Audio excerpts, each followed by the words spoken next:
There are three things that I do almost every day that are not diet and exercise to help my lipedema. While diet and exercise and movement and physical therapies are important, these things are probably the most important thing to do no matter what stage of lipedema that you're at.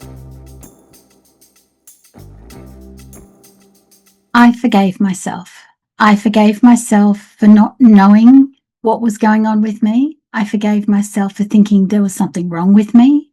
I forgave myself for thinking I was doing something wrong all of this time and that I was lazy and not motivated or not strong-willed enough. I forgave myself for thinking that I wasn't doing the best that I could when I was. I was always doing the very best that I could, just like you probably are. So it is time to forgive yourself, just like I have.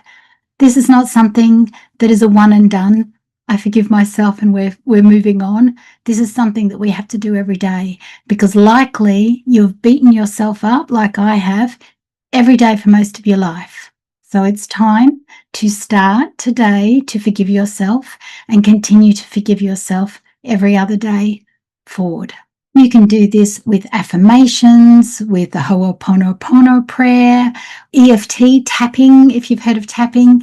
There are lots of different ways to forgive yourself, but the bottom line of this part of your healing is that you be aware of all the ways that you've blamed yourself for this being an issue, and it's time to stop that. The second thing I did and do every day is I got selfish. We continuously spend our lives putting everybody else before us.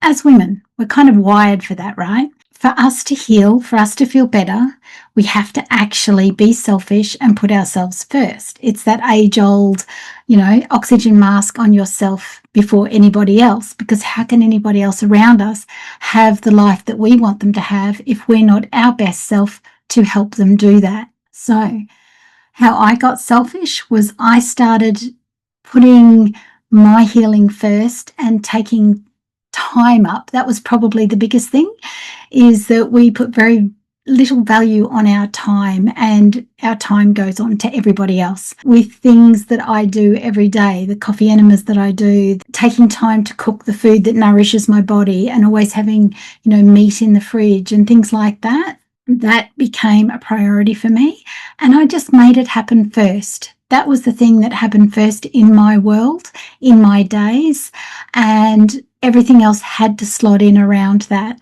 So becoming very selfish about what you need. How many of us, if somebody in our family needed some kind of therapy or surgery or anything like that, we would be the first to say, no, you need it. You've got a chronic disease. You need to help yourself, to our husbands, to our children, whatever.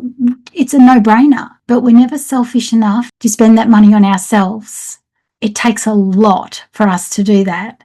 And very often, particularly my age and above, we don't have the money. We've been stay-at-home mums, wives, house bound, whatever, and we don't have the finances that's not family finances or our own superannuation to draw on or things like that. So we think it's not the right thing to do to spend tens of thousands of dollars on lipedema surgery or weight loss surgery, that kind of thing. So this is where I had to get selfish.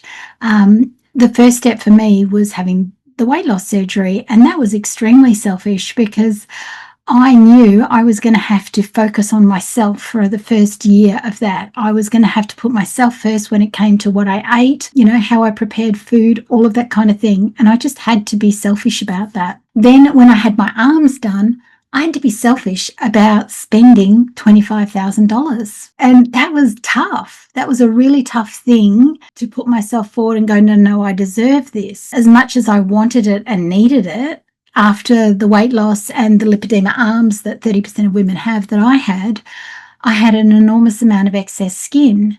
but I still didn't feel like I deserved to have that done. So learning to put yourself first, and sometimes that means put yourself first before other people's opinions, because often that's what makes us not do things or be selfish, is what are people going to say about me, or about what a good wife or mother I am, or contribute to the family. Oh, she's having this done, she's having that done. That kind of thing. We have to let that go. You have to be selfish if you plan to be here for a long life, to be around for your family, to contribute to your family's health and happiness. You have to put yours first. The third thing that I did, and that I continue to do every day, is I learned about emotions, and I learned about how the body stores emotions. I learned emotional body release, and I learned kinesiology. I studied for a couple of years on these things so that I could learn how to take care of myself. This is part of the selfish thing, because when I do kinesiology balances and things like that, I come first. I do them on me. And that was why I studied that primarily, was so that I could learn how to do it on myself, so that I could break through all the traumas, the emotions, the memories, the emotions behind all the diets you've ever done in your life. Can you imagine? There'd be so many, and the failures and the heartache and just thinking that you're not good enough. All of those emotions get stored in your body. There's a lot of work out there around this. Dr. Jin Ong does work around this. Ina Segal does work around this. There's Gabor Mate does work around this. So if you don't believe me when it comes to emotions get stored into our bodies and manifest themselves as disease, you need to look into those people.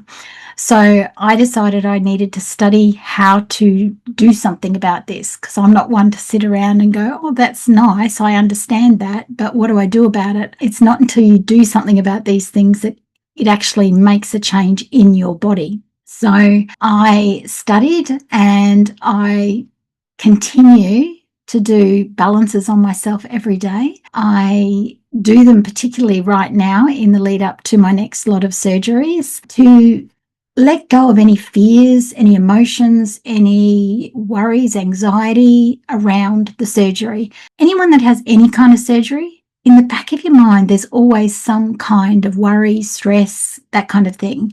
You hear things from other people, you read things online, because we're really good at reading all these groups, and in these groups, people are really good at putting in all the negativity around it and the worst case scenarios, because as humans, we evolve towards the negative of things rather than the positive of things. Everybody wants to hear the negative, the bad news stories, the fail armies, the dash cams that crash all the time, So I do not hang out in those sorts of places, but they will definitely have an impact no matter what you're watching. If you're reading all these people's stories around their surgeries and around their lipedema and their worst case scenarios, you will pick them up, and you will feel sad, you will feel guilty, you'll feel ashamed, all of those things, and they will land in your body. I read somewhere in all of this kind of work over the years that not only in our fat cells do we keep bacteria, viruses, toxins,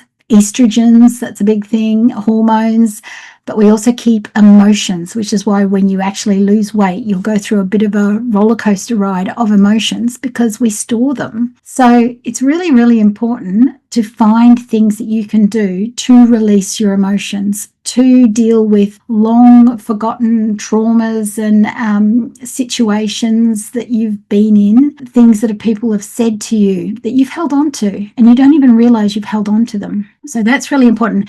Now, you don't have to go to the whole effort of becoming a kinesiologist like I did. You can come to a kinesiologist for sure, but there's so many modalities online that help you release these sorts of things. I've already mentioned tapping is a great one, and I did that for years. NLP, not a fan of that one so much, but some people really gravitate towards it. It's a bit harsh for my liking. I like gentle, easy, and that's why I love kinesiology, because it's gentle and easy, and it's kind of the therapy if you don't want to talk about your therapy. But there's all sorts of things that you can do, even affirmations and journaling and shadow work, that kind of thing. Any way that you can face your emotions and let them go is going to be instrumental in you moving forward in making the next step in your lipedema journey. See, this is the key. All these three things, they may not be helping lipedema directly, but what they do is they help to clear your mind. They help you to feel into what you really want to do for your next step in your lipedema journey to feel better. That's the trick, right? Because I can tell you that you need to give up gluten.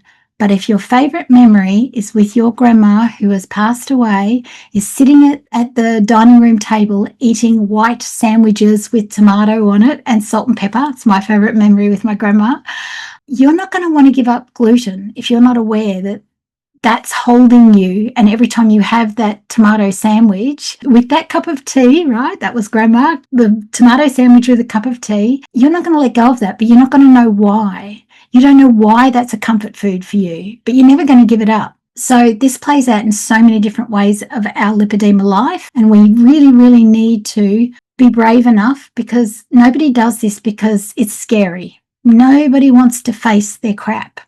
Ever. Usually we face our crap when we're at rock bottom. And I don't want you to get to rock bottom before you face yours.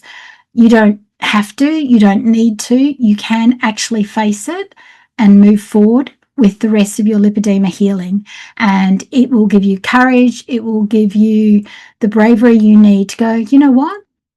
I need to do XYZ next for my lipedema journey, my lipedema life. It doesn't have to make sense to anybody else. It only has to make sense to you and what you need to do. But if you're still hanging on to all the emotions and you're still putting everybody else first, you're not going to be able to do that. You're not going to be able to move forward into the next stage of healing lipedema, whatever that looks like for you. It doesn't matter if you don't think that you're ever going to have the money to have lipedema surgery down the track. That doesn't matter. The first step is feeling better. The first step is having the motivation and the clarity to go, okay, you know what? I need to reduce my pain. And to reduce my pain, I need to reduce my inflammation levels. To reduce my inflammation levels, I need to do this, this, and this. But to do this, this, and this, so it's usually the diet, the movement, I don't know, there's another one, herbs, supplements, whatever it is, then you've got to have your brain ready to actually follow through with that, which won't happen unless you've done the work to put yourself first, do some emotions releasing, some letting go of all your crap, digging in deep to the stuff that's happened in your lifetime before you can move forward. And forgive yourself. That's like the biggest one. This is not your fault. Lipedema is not your fault. It comes through families, right? It's nobody's fault. It's not mum's fault. So before mum says, oh, it's my fault, I'm so sorry, it is nobody's fault. So forgive yourself. Forgive yourself for thinking that you didn't deserve to put yourself first. And forgive yourself for thinking your emotions didn't matter. And they don't matter moving forward.